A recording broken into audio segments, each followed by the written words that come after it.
रो रही हूँ। यार वो मैथ वाला गंजा कुछ मेरा ज्यादा ही दिमाग खराब कर रहा है, उसका इलाज करना ही पड़ेगा। हाँ यार तू सही कह रहा है, वो गंजा सर कुछ ज्यादा ही परेशान करता है, उसका इलाज करना चाहिए।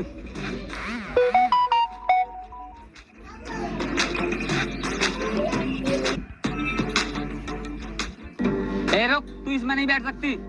क्यों? मैं इसमें क्यों नहीं बैठ सकती? क्या एक बार में तेरे समझ में नहीं आती? जब कह दिया कि इसमें नहीं बैठेगी तो नहीं बैठेगी। अरे तो मैं भी तो कह रही हूँ, तुम ये बताओ कि मैं इसमें क्यों नहीं बैठ सकती, बताओ। तू एक चपरासी की बेटी है, तू हमारी बराबरी करेगी? सुनो, तुम्हारे मना करने से कुछ नहीं होने वाला, क्योंकि ये रिक्शा इनकी है, तुम्हारे बाप की नहीं। बाप तक मत चल वरना अच्छा नहीं होगा। और क्या बोली? ये सवारी तेरे बाप की है, जिस सवारी में बैठ जाती ना वो हमारी हो जाती है। और पता है तुझे क्यों नहीं बैठने दे रहे? हमारे बराबर में बैठने की तेरी हैसियत नहीं है, तेरी हैसियत है पैदल चलने की, और पैदल चल। कितनी घटिया सोच है तुम्हारी। अरे तुमसे तो वो जानवर अच्छे हैं, वो कम से कम प्यार से तो रहते हैं, तुम्हारी तरह किसी को जलील तो नहीं करते। अगर जानवरों में इतनी अकल होती तो वो जानवर नहीं इंसान होते। चलो भैया। हे भगवान, अब मैं क्या करूं? लगता है स्कूल पैदल ही जाना पड़ेगा।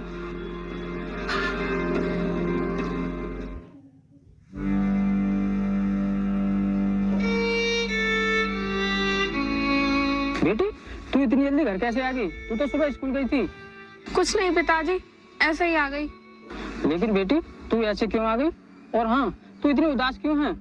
पिताजी, आज फिर उन दोनों ने मुझे रिक्शे में नहीं बैठने दिया, इसीलिए मैं स्कूल पैदल गई थी, और स्कूल गई तो स्कूल का गेट बंद हो गया था, इसीलिए मैं घर वापस आ गई।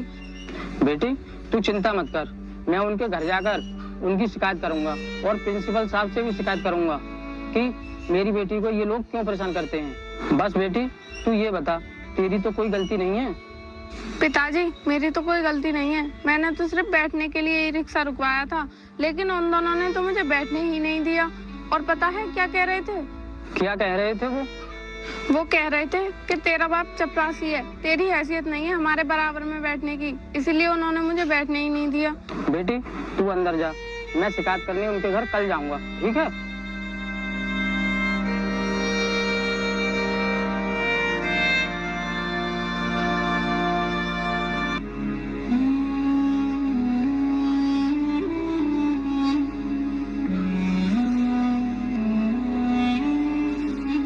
पिताजी क्या कर रहे हो? चाय पी लो।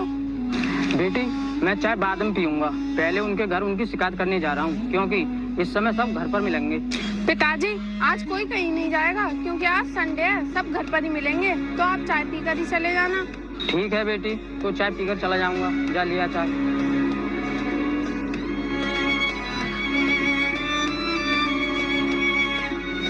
लीजिए पिताजी चाय। ला बेटी। बेटी ज्यादा चीनी तो नहीं डाली है? नहीं पिताजी, ज्यादा चीनी नहीं डाली मैंने।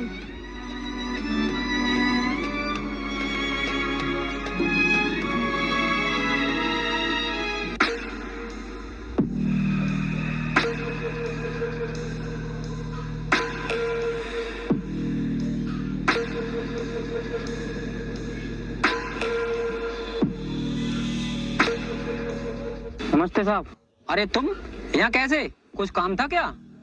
नहीं साहब, काम तो कुछ नहीं था, मैं तो बस ये कहने आया था आपसे कि आप अपने भाइयों को जरा समझाकर स्कूल भेजा करो, नहीं तो वो बिगड़ जाएंगे। वो मेरे भाई हैं, बिगड़े या संभले इससे तुम पे क्या फर्क पड़ता है? तुम मुझे यहाँ क्यों बताने आए हो? देखिए साहब, जब बच्चे गलत काम करते हैं तो उनके माँ बाप से शिकायत की जाती है। आपके भाइयों के माँ बाप आप ही हो, इसलिए मैं आपसे शिकायत करने आया हूँ। ये सब छोड़ो, मुझे ये बताओ मेरे भाइयों ने ऐसा क्या गलत काम कर दिया जो तुम यहाँ पर शिकायत लेकर आए हो? साहब, आपके भाई मेरी बेटी को रोज परेशान करते हैं, लेकिन कल तो उनने हद ही कर दी। मेरी बेटी रोती हुई आई थी, इसीलिए साहब मुझे आपसे शिकायत करने आना पड़ा। इसलिए साहब आपसे प्रार्थना है, आप उन्हें समझा देना कि वो मेरी बेटी को परेशान ना करें। ठीक है, तुम अभी जाओ, वो आएंगे तो मैं उन्हें समझा दूंगा। ठीक है साहब, आप समझा देना। अब मैं चलता हूँ, नमस्ते।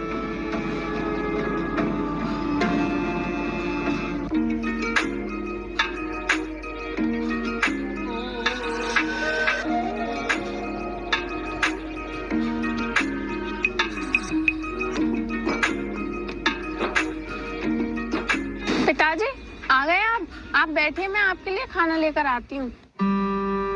और हाँ पिताजी, उन दोनों के घर वाले आपको मिले या नहीं मिले? बेटी, अब तू बेफिक्र होकर स्कूल जाना, तुझे कोई परेशान नहीं करेगा, क्योंकि मैं उनके घर अच्छे से शिकायत करके आया हूँ। ठीक है पिताजी, आप बैठिए, खाना खा लीजिए, मैं आपके लिए खाना लेकर आती हूँ।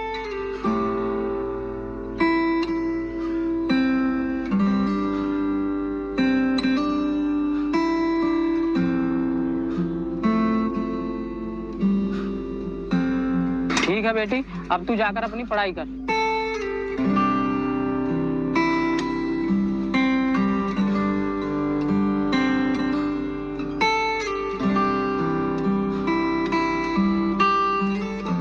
पिताजी, मैं स्कूल जा रही हूँ, मैंने आपका टिफिन पैक करके रख दिया है, ध्यान से ले जाना। ठीक है बेटी, मैं ले जाऊंगा, तू जा स्कूल। पिताजी, मैं तो जा रही हूँ, आप अपना टिफिन ध्यान से ले जाना, वरना उस दिन की तरह ही आपको भूखे पेट ड्यूटी करनी पड़ेगी। बेटी, तू अपना ध्यान मुझ पर नहीं, अपनी पढ़ाई में लगा, क्योंकि तुझे बड़ा अफसर बनकर मेरा नाम रोशन करना है। पिताजी, आप चिंता न करें, मैं आपका सपना जरूर पूरा करूंगी, क्योंकि आपका सपना पूरा करना ही मेरा सपना है। बेटी, मुझे तुझ पर पूरा भरोसा है कि तू एक दिन बड़ा अफसर जरूर बनेगी और मेरा सपना पूरा करेगी। ठीक है तो पिताजी, अब मैं चलती हूँ, नहीं तो स्कूल के लिए लेट हो जाऊंगी। हाँ बेटी, तू जा, थोड़ी देर बाद मैं भी ड्यूटी पर चला जाऊंगा।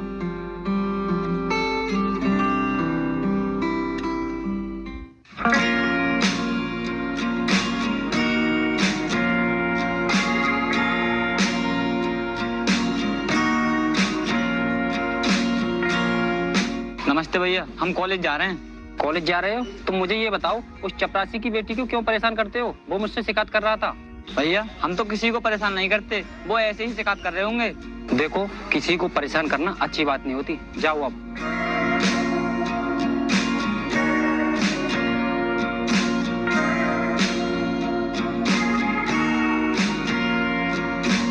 यार, आज वो ई रिक्शा वाला कहाँ मर गया, आया नहीं अभी तक।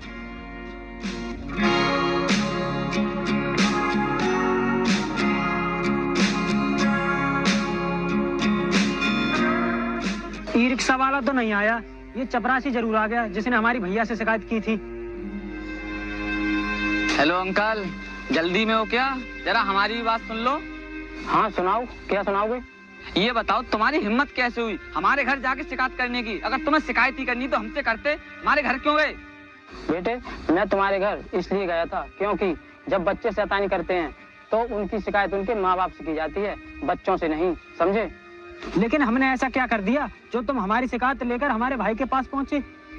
मैंने सिर्फ एक बार तुम्हारे भाई से शिकायत की है तो तुम्हें इतना दर्द हो रहा है, और उसका क्या, जो मेरी बेटी रोज रोते हुए आकर मुझसे शिकायत करती है, उसका कुछ नहीं। हम कहाँ परेशान करते, इंजीनियर बनो और खूब पैसा कमाओ, लेकिन तुम दोनों ने तो कभी अपनी पढ़ाई पर ध्यान ही नहीं दिया। तुम तो हमेशा अपनी आवारागर्दी में ही मस्त रहे। भैया, ऐसा वकील साहब ने क्या कह दिया जो हमारी पढ़ाई को लेकर हमें डांट रहे हैं? वकील साहब ने कहा है कि हमें कुछ कागज तैयार कराने पड़ेंगे और उस पर जिला अधिकारी की मोहर लगेगी, तभी हमारा घर टूटने से बचेगा। और तुम्हें पता है इस समय हमारे जिला अधिकारी कौन है? उस चपरासी की बेटी है, इसीलिए मैं तुम्हें डांट रहा था। क्या वो चपरासी की बेटी जिलाधिकारी बन गई? हाँ, अब हमें उसके सामने हाथ जोड़कर विनती करनी पड़ेगी कि वो हमारी फाइल पर साइन कर दे, तभी हमारा घर टूटने से बचेगा। चलो अब चलते हैं।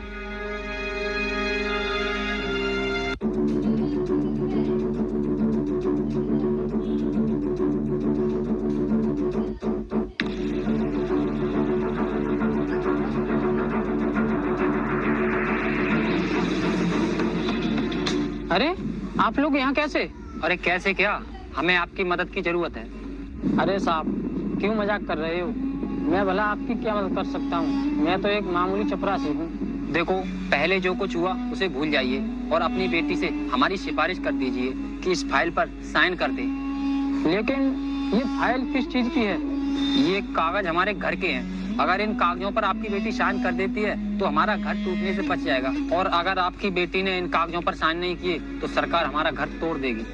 लेकिन घर तो आपका है, फिर सरकार उसे क्यों तोड़ेगी? देखिए, ये बात आप नहीं समझोगे, आप अपनी बेटी को बुलाइए, हम उन्हीं से बात करेंगे। आप बिल्कुल सही टाइम पर आए हैं, क्योंकि अभी मेरी बेटी तैयार होकर निकलने ही वाली थी। मैं अभी बुलाता हूँ। बेटी शिवानी, जरा इधर आना।